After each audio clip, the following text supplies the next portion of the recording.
Hello, very good morning to all the students. Hope so कि आप तो बहुत बढ़िया से होंगे। तो जैसे कि आप सबको पता है कि हमने लास्ट टाइम जो टॉपिक यहाँ पे क्लियर किया था वो ह्यूमन एनाटॉमी का था, ठीक है। तो हम आगे इधर अभी प्रोसीड करने वाले हैं। जो हमारा नेक्स्ट टॉपिक है that is your child development psychology, उस पे रहने वाली है हमारी ये स्पेशल क्लास। तो यहाँ हम चाइल्ड डेवलपमेंट की कुछ थ्योरीज हैं जो अलग अलग राइटर्स हैं हमारे, ठीक है, जिन्होंने रिसर्च की है, डेवलपर हैं, रिसर्चर हैं, जिन्होंने चाइल्ड पे जो है थ्योरी बनाई है, ठीक है। तो वो अलग अलग यहाँ पे थ्योरी को हम डिस्कस करेंगे। तो चाइल्ड डेवलपमेंट साइकोलॉजी में सबसे पहले हम कुछ बेसिक सी बातें कर लेते हैं। जैसे कि यहाँ पे हम बात करते हैं कि चाइल्ड डेवलपमेंट साइकोलॉजी होती क्या है, ठीक है ना। जैसे कि आपको नाम से ही पता चल रहा है कि चाइल्ड डेवलपमेंट साइकोलॉजी। साइकोलॉजी जो टर्म है वो मेनली जो कंसर्न करती है हमारे ब्रेन के साथ, इसका जो है डायरेक्ट रिलेशन होता है। साइकोलॉजी हम कहते हैं कि उसके ब्रेन की साइकोलॉजी क्या कहती है, राइट। बच्चे का जो ब्रेन है, ठीक है, वो क्या कहता है, उसकी साइकोलॉजी क्या है, उसका डेवलपमेंट कैसे होता है, ठीक है। तो child development psychology is an area concerned with describing what aspects of person's behavior change, ठीक है। जो बच्चा है उसका जो बिहेवियर है उसमें क्या चेंजेस आती हैं, कब आती हैं, कैसे आती हैं, and what aspects remain constant as a person ages. जैसे जैसे बच्चे की एज बढ़ती जाती है तो वहां पे ऐसी कौन सी एस्पेक्ट्स होती हैं जिसके कारण बच्चे का बिहेवियर चेंज होता है और कई बारी वो कांस्टेंट रह जाता है एज के बढ़ने के साथ साथ। कांस्टेंट मतलब रुक जाता है, मतलब बच्चे का जो है कॉन्फिडेंस लेवल है वो बूस्ट नहीं होता। उसके अंदर के जो मन की फीलिंग्स हैं, उसकी जो साइकोलॉजी है वो उसको एक्सप्रेस नहीं करता है, वो उसको बाहर नहीं निकालता है। अगर तो वो निकल जाता है तो उसका डेवलपमेंट आराम से चलता है और उसके बिहेवियर में चेंजेस आएंगे। Day by day, one day कुछ और होगा, सेकेंड डे कुछ और होगा, थर्ड डे, एंड धीरे धीरे जैसे वो 1 मंथ का हो गया, 2 मंथ का, ऐसे उसमें जो चेंजेस हैं वो आगे आगे चलते जाते हैं और कई बार ये कांस्टेंट हो जाते हैं। बट समय है, उसने तो निकलते जाना है, वो तो चलेगा। अगर बर्थ हुआ है, धरती पे आया है, तो वो टाइम लेगा। 1 डे, 2 डे, 3 मंथ, 4 मंथ, ये ऐसे ये चक्कर चलता रहेगा। बट कहीं पे कुछ ना कुछ चेंजेस उसके ब्रेन में, साइकोलॉजी में बच्चे के, वो वहां पे बनती जाएंगी, वो वहां पे पलती जाएंगी। उन चीजों का निरीक्षण करने के लिए हमारी सिलेबस में ये टॉपिक है जो इंक्लूड किया हमने, चाइल्ड डेवलपमेंट साइकोलॉजी। ये एक ऐसा एरिया है कंसर्न करता है विद अंडरस्टैंडिंग वाई दो चेंजेस एंड कंसिस्टेंसीज, ठीक है। अगर अगर चेंजेस हो रही हैं तो वो क्यों हो रही हैं, अगर कोई कंसिस्टेंसी आई है, कोई रुकावट आई है, वो क्यों आई है, ये हम इसमें स्टडी करते हैं।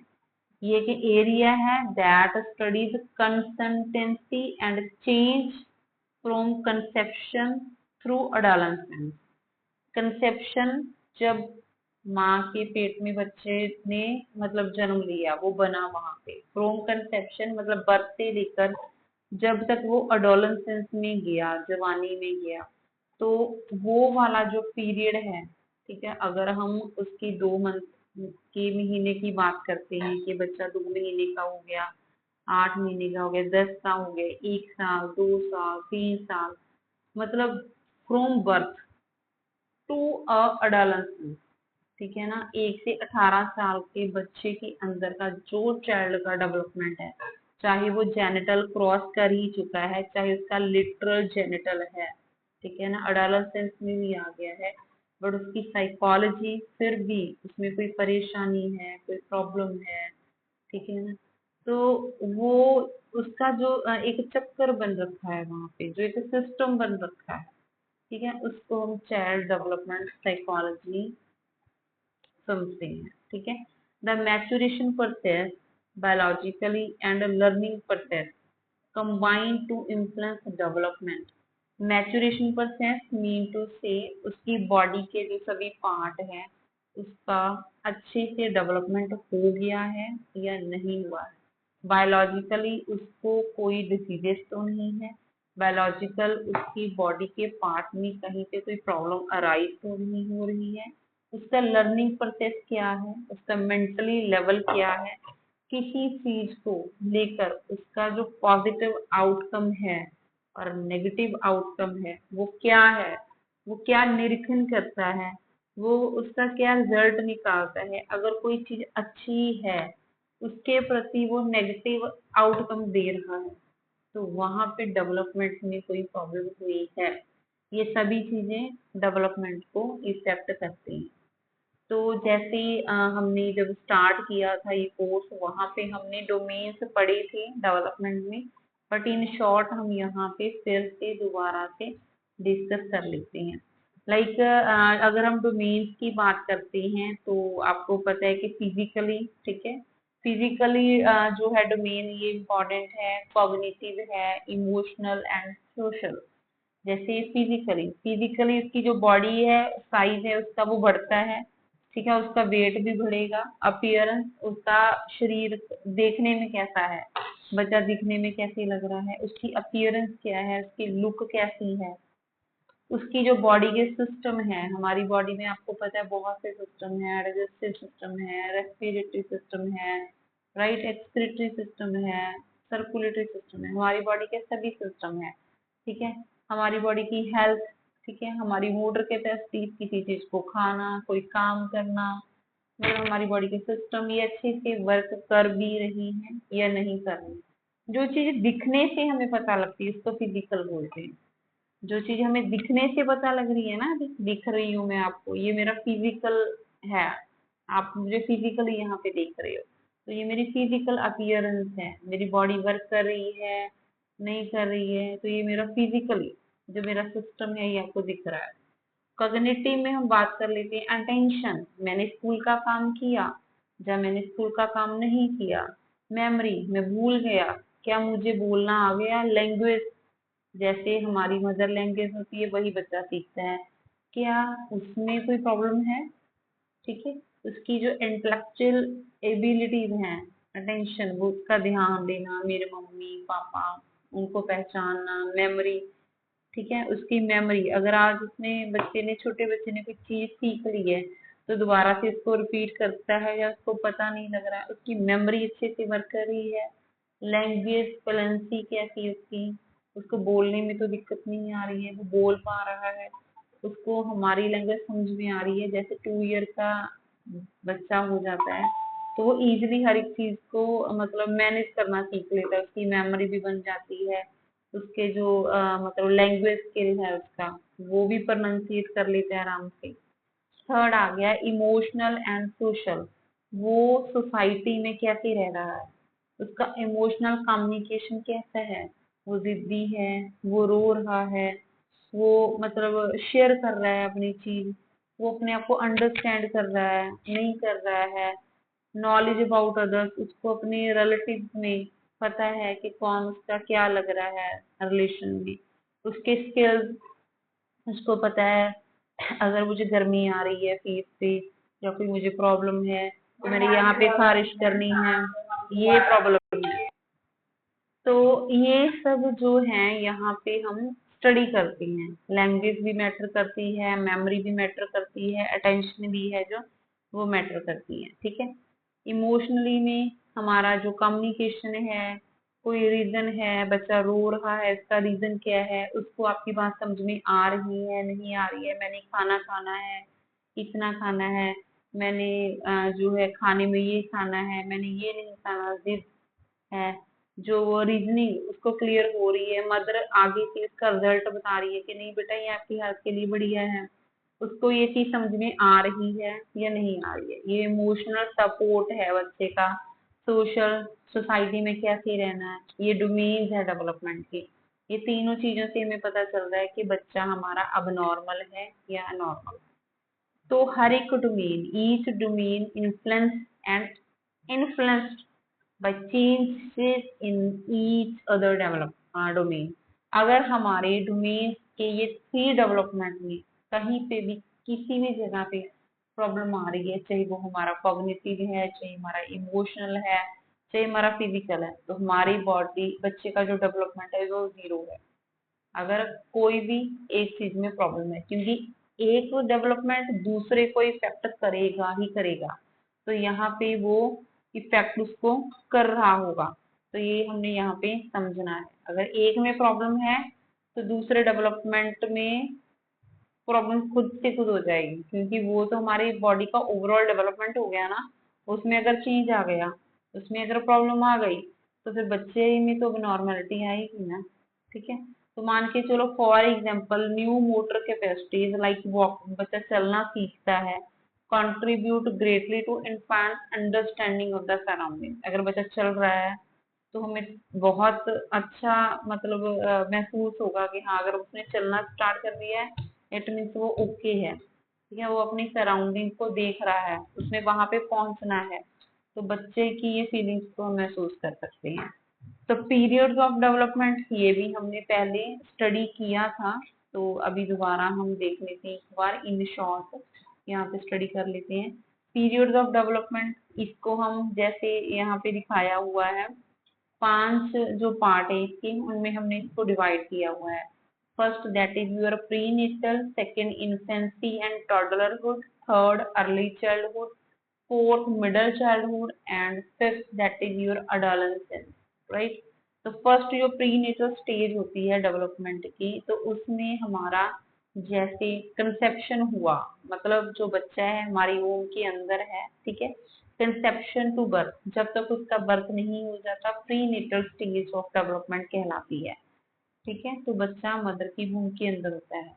और जब बच्चे का बर्थ हो जाता है, ठीक है, बर्थ टू 2 ईयर, जब तक बच्चा वो 2 साल का नहीं हो जाता, 1.5 साल का, 2 साल का नहीं हो जाता, उसको हम बोलते हैं infancy and toddlerhood stage of development.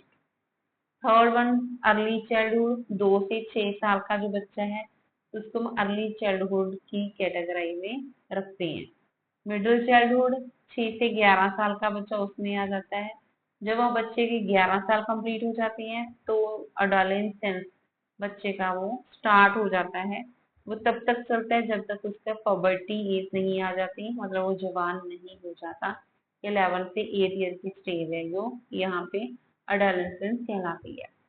Basic issue is in child development psychology. Basic issue कौन से होते हैं चाइल्ड डेवलपमेंट साइकोलॉजी में? ठीक है, अगर हम ऑर्डर में इसकी बात करते हैं, अगर बच्चे की अगर हम बात करें उसके बिहेवियर के बारे में, ठीक है, एक्सप्लेन बिहेवियर के बारे में, प्रेडिक्ट बिहेवियर के बारे में, कहने का मतलब है एक इंटीग्रेटेड सेट है स्टेटमेंट का, वो चीजें जो एक्सप्लेन करती है बच्चे के बिहेवियर को, ठीक है, उसको एक्सप्लेन करती है, खोल के सिखाती है, प्रिडिक्ट कि आने वाले समय में बच्चे का बिहेवियर कैसा रहेगा। अगर अभी उसका बिहेवियर डाउन है, ठीक है, आगे चल के वो प्रिडिक्टेड बिहेवियर वो वैसा ही रहेगा। अगर वो वहां पे अभी थोड़ा सा लगा के चलो शाई टाइप का बच्चा है, तो वो फ्यूचर में भी मतलब वैसे ही रहने वाला है। अगर वो झगड़ालू सा है, उसको गुस्सा आ रहा है, तो फ्यूचर में उसको गुस्सा आएगा। उसके बिहेवियर के बारे में ये सब चीजें मतलब जो इश्यूज हैं चाइल्ड डेवलपमेंट साइकोलॉजी में मेनली ये आते हैं। तो अभी हम थोड़ा सा आगे चलते हैं, ये क्वेश्चंस हैं, इसको ही हम यहाँ पे डिस्कस करते हैं। इज डेवलपमेंट कॉन्टिन्यूस और डिसकॉन्टिन्यूस? बहुत अच्छा ये टॉपिक है, ठीक है, हम इसको स्टडी करते हैं। Continuous, if continuous differences between behaviour at age period are in terms of amount of complexity, जैसे फॉर एग्जाम्पल हाइट। अगर हमारा डेवलपमेंट कंटिन्यू होगा, हो रहा है, तो हमें ये कहाँ से पता चल जाएगा, हमें हाइट से पता चल जाएगा कि बच्चा बढ़ रहा है। ठीक है, बच्चा बढ़ रहा है, बट बच्चे की एज बढ़ रही है तो बच्चे की हाइट बढ़ रही है, मतलब उसका डेवलपमेंट कॉन्टिन्यू है। ठीक है, उसका जो बिहेवियर है at age periods are in terms of amount of complexity. मतलब अगर हम इजी टर्म में देखें तो हमें मेनली हाइट से पता लग जाएगा कि हाँ बच्चा ठीक है, इसकी हाइट बढ़ रही है। ठीक है, तो यहाँ पे उसका बिहेवियर आराम से पता लग जाएगा हमें। अगर उसकी हाइट में प्रॉब्लम आ रही है, if discontinuous development occurs in stages, अगर मान के चलो उसकी हाइट रुक गई है तो हमें पता चल जाएगा कि इसका डेवलपमेंट स्टेजेस में आएगा, स्टेजेस में होगा।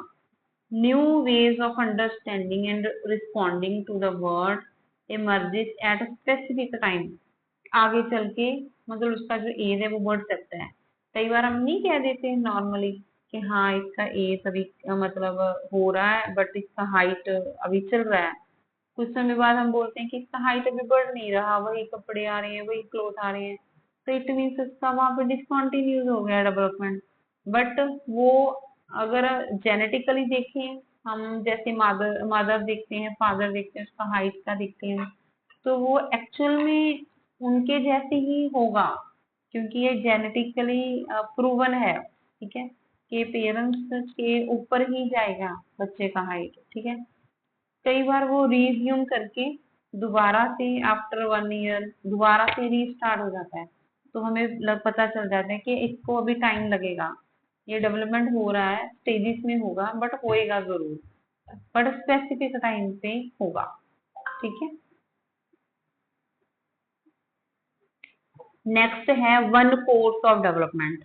ठीक है, ये एक ऐसी थ्योरी है, ठीक है, ये एक ऐसी स्टेज है। The stage theorists assume that everyone follows the same sequence course of development. इसके अकॉर्डिंग अगर हम देखा जाए कि जब डेवलपमेंट स्टूडेंट का बच्चे का होना है तो उसकी मतलब एक स्टेज है पर्टिकुलर, अगर वो उसको निकाल के जाता है, सेकंड स्टेज पे आता है, थर्ड स्टेज पे आता है, तो मतलब उसी सीक्वेंस में उसका डेवलपमेंट हो रहा है, सेम सीक्वेंस में, लाइन में, जैसे वो बड़ा हुआ फिर आगे बढ़ा। ठीक है, तो वहां पे आगे चल के वो मतलब डेवलप करेगा। इसकी स्टेजेस है, वन बाय वन, वन को क्लियर कर लिया, टू को क्लियर कर लिया, थर्ड फोर्थ उसकी टर्न आ गई, फिर वो आगे आगे चल के मतलब उसका डेवलपमेंट होगा। बट मैनी रिसर्चेस से unique combination of personal and environmental context result in infinite idiosyncratic paths of development। But कुछ रिसर्चर्स ने एक कॉम्बिनेशन बनाया है, हमारे पर्सनल और इन्वायरमेंटल जो हमारा फैक्टर है, ये दोनों चीजें मिक्स होके बच्चे को इफेक्ट करती हैं। ठीक है, तो जो उसका डेवलपमेंट है वो आइडियोसिंक्रेटिक पाथ में होगा, मतलब इन्वायरमेंट भी इसको इफेक्ट कर रहा है, पर्सनल चीजें भी इफेक्ट कर रही है, तो उस तरीके से इसका डेवलपमेंट होगा। कुछ बच्चे ऐसे होते हैं जैसे शाई बच्चा हो गया, और shy child develop in very different environmental context compare to child more outing. ठीक है, एक बच्चा तो वो है जो घर में बैठा रहता है, एक बच्चा वो है जो घूमता रहता है, दोनों में जमीन आसमान का फर्क है। एक बच्चा है जो बहुत तेज है, बहुत शार्प है, एक बच्चा वो है जो बिल्कुल शाई है, साइलेंट है। उसका डेवलपमेंट और उसका डेवलपमेंट थोड़ा अलग तरीके से होगा। अगर तो तेज वाला है वो वाकई तेज होगा हर एक काम में, शाई वाला थोड़ा सा मतलब लगा के चलो आराम से होगा उसका डेवलपमेंट, धीरे धीरे होगा। ठीक है, वो मैचुरेशन पे बहुत बढ़िया हो सकता है आगे चल के। ठीक है, और ये वाला अगर वो आउटिंग गोइंग वाला है, बाहर घूमता है, तो उसका डेवलपमेंट किसी और तरीके से होगा, उसकी नॉलेज कुछ अलग होगी। बट जो शाई स्टूडेंट है उसका जो डेवलपमेंट है वो कुछ अलग तरीके से होगा। ठीक है, वो किसी एक चीज को टारगेट करके चलेगा, जैसे वो पढ़ाई कर रहा है तो पढ़ाई को टारगेट करके चलेगा, शाई करेगा, अपने विचार दूसरों के सामने नहीं रखेगा, तो वहां पे ये जो है प्रॉब्लम आती है। अगर अब हम बातें कर लें सिटी और गांव के बच्चे की, तो उसमें बहुत डिफरेंस है। गांव में जैसे सभी लोग मिलजुल के रहते हैं, बच्चे उनके शार्प रहते हैं, इकट्ठ में खेलते हैं। ठीक है? तो एज कम्पेयर मतलब अगर हम सिटी की बात करें तो यहाँ पे जो बेबी है वो ग्रुप में नहीं खेलती, वो वन सिंगल उनका बेबी होता है वो मतलब ग्रुप में नहीं खेलते, वो सिंगल रहते हैं, तो उनका जो सिस्टम है वो अलग है, मतलब उसका डेवलपमेंट कुछ और तरीके से हो रखा होगा। ठीक है, तो यहाँ पे जो है डेवलपमेंट थ्योरीज अलग अलग हो जाती हैं। बच्चा ट्रेडिशनल तरीके का है, बाहर से आया है, सोसाइटी में है या कहीं पे रह रहा है, तो वो उसी तरीके का होगा। अगर वो बाहर मतलब कहीं मतलब घूमता है, वेस्टर्न सोसाइटी में रहता है, तो उसकी सोच, उसके विचार, उसका रहना खाना वो उस तरीके का होगा as compare to a normal shy student. ठीक है, तो ये सब चीजें यहाँ पे मैटर है जो करती हैं। नेक्स्ट आ गया हमारा अ, जो है nature and nurture. Nature based on genetic inheritance, जो हमारा जेनेटिक इनहेरिटेंस जो एक बच्चे ने अपने मदर फादर से डीएनए में जो उन्होंने गेन किया वैसा उसका नेचर होगा। ठीक है, वो अपने पेरेंट्स से रिसीव करता है at the moment of conception, जब प्रेगनेंसी होती है। Emphasis on stability. For example, some theories argue that children who are high in characteristics, example shyness, will remain so at later ages. ठीक है, वो अगर जो जैसा उसने मतलब गेन किया वो उसी टाइप से रहेगा, लेटर स्टेज में भी साइलेंट सा रहेगा, नॉर्मल सा रहेगा, मतलब इतना खुलेगा नहीं नॉर्मल बच्चों की तरह। तो नेचर डिपेंड करता है हमारे जेनेटिक मटेरियल पे, डीएनए पे। ठीक है, जो पेरेंट्स से हमने गेन किया तो वहां पे वैसा ही नेचर है बच्चे का बन जाएगा। अगर नर्चर की बात करें तो नर्चर में हम देखते हैं खाना पीना, रहना, उसका स्टाइल, लिविंग स्टाइल क्या है। ठीक है, focus on all environmental influences जो उसको मतलब जो है बच्चे को इफेक्ट कर रहे हैं। ठीक है, after conception and how they influence biological and psychological development. Nurture, बच्चे को नर्चर कैसे किया एक मदर ने, बच्चे की मदर ब्रेन में क्या सोचती थी, उसका इफेक्ट कैसा था, वो सारा बच्चे के डेवलपमेंट में रोल प्ले करेगा। Focus on all the mental level of the child. ठीक है, इन्वायरमेंट कैसा था वो भी बच्चे को वहां पे इफेक्ट करेगा। एम्फेसिस ऑन प्लास्टिसिटी डेवलपमेंट, जो है हमारा plasticity development process is open to change in response to influential experiences, relative influences of nature and nurture।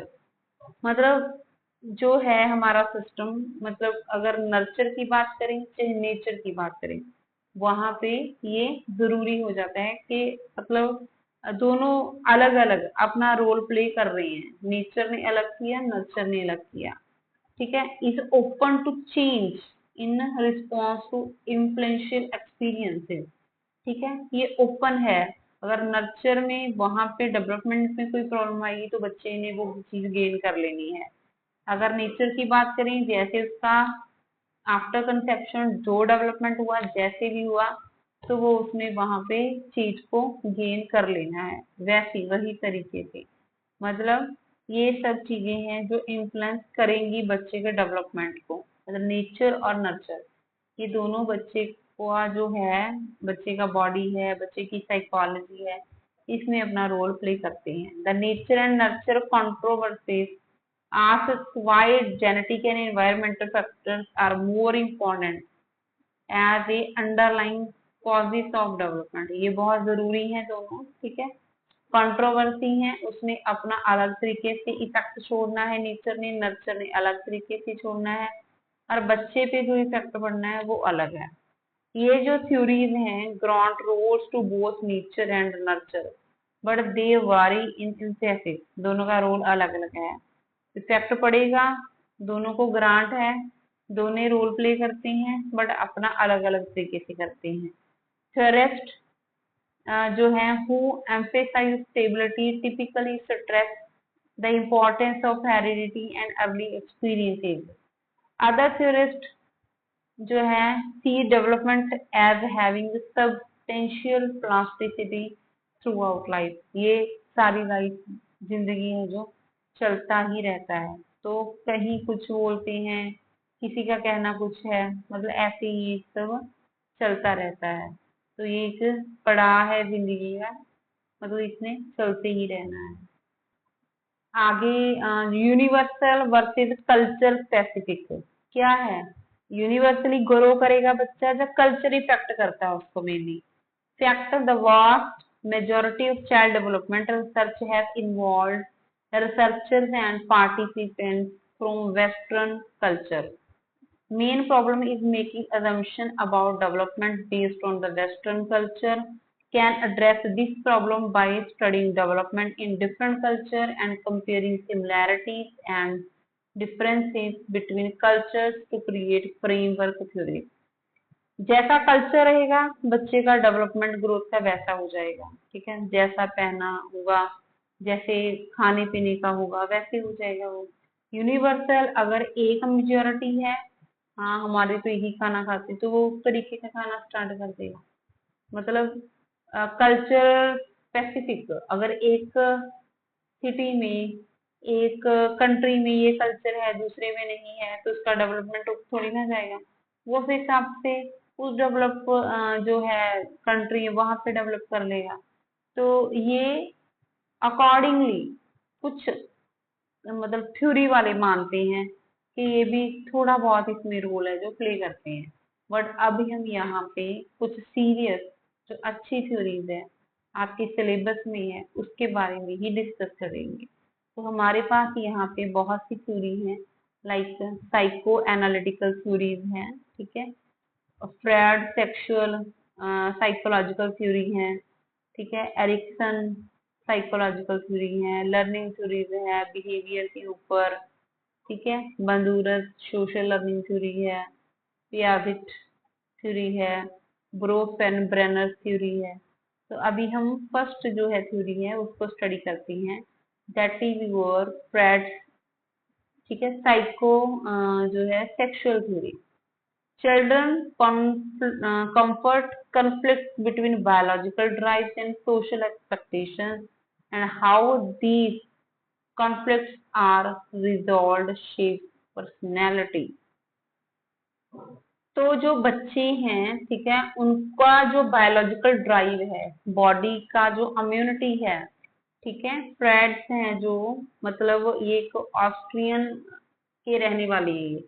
इन्होंने अलग अलग थ्योरी पे रिसर्च की है, ठीक है। मेनली जो इनकी बहुत इंपॉर्टेंट थ्योरी है वो साइको सेक्सुअल थ्योरी है, यही वाली जो अभी हम पढ़ने वाले हैं, ठीक है।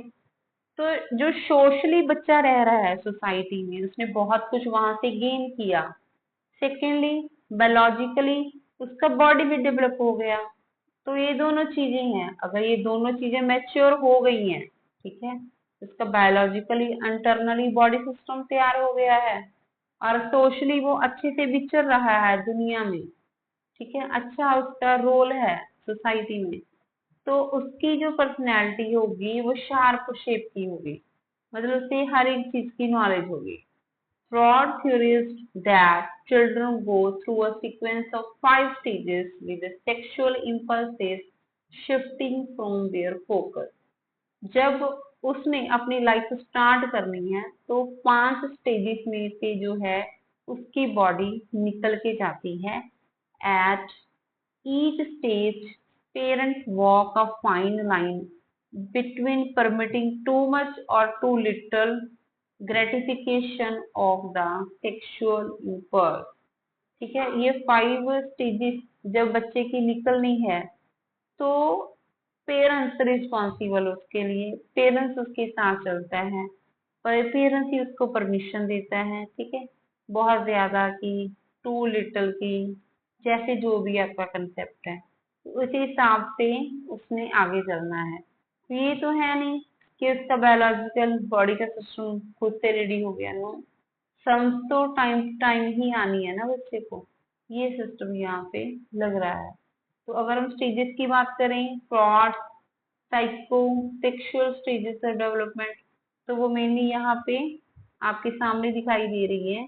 First that is your oral one, second that is your anal, third is phallic, ठीक है, एंड लेटेंसी जेनिटल। ठीक है, ये 5 तरीकों से जो है साइकोसेक्सुअल स्टेजेस ऑफ डेवलपमेंट की ये स्टेजेस हैं। तो इस तरीके से बच्चे का जो डेवलपमेंट है वो वहां पे हुआ है। ठीक है, अगर हम फर्स्ट की बात करें, that is your oral. Oral में क्या रहता है, बच्चा 0 से लेके 2 साल का ही होता है, जिसमें वो ओरल एक्टिविटीज लाइक वो सकिंग करना सीख जाता है। आपको पता है कि उसने ब्रश सक करना है, उसने दूध पीना है, थम्स की एक्टिविटी करता है, कुछ ऐसी स्टिमुलेशन होती है, मतलब उसको मजा आ रहा होता है। ठीक है, थंब को चूस के इसको मजा आ रहा होता है, तो वहां पे ओरल डेवलपमेंट की ये स्टेज है। एनल स्टेज में उसको, अगर वो थोड़ा बड़ा हो गया है, 2 से 3 साल का हो जाता है बच्चा, तो वो मेनली जो सोसाइटी की डिमांड है उस पे खरा उतरता है। जैसे वो अगर उसको बोलते हैं कि वॉशरूम जाओ बेटा, तो वो चला जाता है। ठीक है, अगर उसको बोलते हैं कि आप टॉयलेट यूज कर लो, वो भी कर लेगा वो। तो उसको लगता है कि अभी मैं ये जो सोसाइटी की डिमांड है इस पे खरा उतर रहा हूँ, तो वो उसका इनर स्टेज हो जाता है, तो वो भी उसका अच्छे से रिकवर हो जाता है घर में। थर्ड आ गया हमारा फेलिक स्टेज। ये हमारा मेन स्टेज है, 3 से 7 साल का बच्चा हो जाता है इसमें। ठीक है, जिसमें उसको ये पता लग जाता है कि मैं मेल हूँ, ये मेरे वर्गा है, ये मेरे जैसा है, ये मेल है, ये मेरा साथी है। ठीक है, ये लड़की है, ये उसकी साथी है, मेरा नाम में ये है। तो मेल, ऐसे मेल के नाम ऐसे होते हैं, राजन हो गया, अरमान हो गया, ये सब मेल के नाम हो गए। तो इन शॉर्ट मतलब लड़कियों के नेम का उनको अलग से तकाजा होने लग जाता है, जैसे रोशनी है, प्रिया है, कुछ भी है। तो मेल और फीमेल की रिकॉग्निशन के बारे में उनके ब्रेन में अच्छा कंसेप्ट है जो वो बैठ जाता है। ठीक है, तो ये यहाँ पे आ जाता है फैलिक स्टेज। नेक्स्ट जो है हमारी, दैट इज योर लिटेंसी। ठीक है, लिटेंसी में क्या है, बच्चा 7 से 11 साल का हो जाता है। ठीक है, उसका डेवलपमेंट होता है। तो सेक्सुअल अर्ग्स आर रिलेटिवली क्वाइट, तो सेक्सुअली उनको क्लियर हो जाता है कि ये सब चीजें हैं, बच्चे का डेवलपमेंट होता है। ठीक है, बट धीरे धीरे वो करके चुप कर जाते हैं कि उनको इस चीज की नॉलेज है। नॉलेज सब होती है। ठीक है, तो वो क्या करते हैं, अर्ग क्वाइट हो जाते हैं थोड़े समय के लिए। नेक्स्ट हो गया जेनिटल, वो तो मेन स्टेज है ही है, या से आगे वाली स्टेज अडल्ट बनना है उसमें। ठीक है, तो इस स्टेज में ये इम्पोर्टेंट है। ठीक है, तो इसमें अडोलेसेंस जो है हमारा, वो मतलब बड़ा हो जाता है, आगे बच्चा बड़ा हो जाता है, उसका कोई शाइस्ता प्रॉब्लम है, किसी से उसने कोई चीज लेनी है, बनवानी है, ये सब खत्म हो जाता है। अकेलापन, वो भी सब खत्म हो जाता है उसमें। ठीक है, मैच्योर हो जाता है बच्चा। ठीक है, ये सब चीजें इसमें आ जाती हैं। नेक्स्ट जो है हमारी बॉडी है, उसकी एक पर्सनैलिटी हो गई, बच्चा बड़ा हो गया तो उसकी पर्सनैलिटी निखर गई। ठीक है, उसको मेनली हम 3 पार्ट्स में है डिवाइड करते हैं। जैसे कि first id, ego and super ego. Id, ego, super ego, ये हमारी पर्सनैलिटी के 3 जो है मेन इम्पोर्टेंट जो है प्रिंसिपल है। ईद क्या है, ये लार्जेस्ट पोर्शन है हमारे ब्रेन का, उसका जो दिल करता है वो करेगा। ठीक है, बायोलॉजिकल नीड है, उसकी इच्छा कर रही है, उसका मेरा ये मन कर रहा है खाने को, मैं खाऊंगा, तो उसका वो बायोलॉजिकल नीड है, उसकी डिजायर है, अपने ब्रेन के हिसाब से वो बच्चा चलेगा। तो ये हो गया ईद पार्ट हमारा। तो सेकंड हो गया ego, emerges in early childhood to redirect the id's impulses in acceptable ways. ठीक है, जो ईद में उसका मन कर रहा था कि मैंने ये खाना या कुछ भी है, तो अभी वो अपने आप से फैसले लेता है ईगो में, उसको ईगोस्ट आ जाता है उसमें। ठीक है, रिडायरेक्ट द आइडियस इम्पल्स। ठीक है, जो ईद की इम्पल्स है वो उसमें अगर बैठी हैं, उसके अंदर है वो इम्पल्सिव।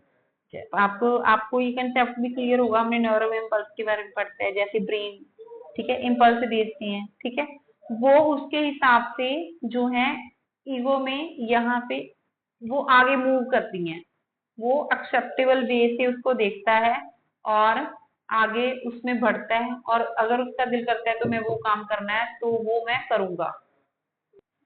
तो थर्ड है super ego, emerges between 3 to 6 years of age and develops through interaction with parents and society. वो सोसाइटी से सीखता है कि मैंने कैसे रहना है, उसके अंदर सुपर ईगो एमर्ज होती है, वो निकालता है अपने मन की फीलिंग, अपनी भावनाएं, उसको सोसाइटी के आगे रखता है, अपने जो नीड्स है उसको सोसाइटी के सामने रखता है, इंटरेक्शन करता है सोसाइटी के साथ, पेरेंट्स के साथ में इंटरेक्ट करता है। ये मतलब यहाँ पे स्टेजेस हैं वो मतलब इसमें होती हैं। ये तीनों चीजों को आपने ध्यान में रखना है, is, ego and super ego. ठीक है, उसके बाद हम नेक्स्ट क्लास में आपको जल्दी मिलते हैं। Thank you.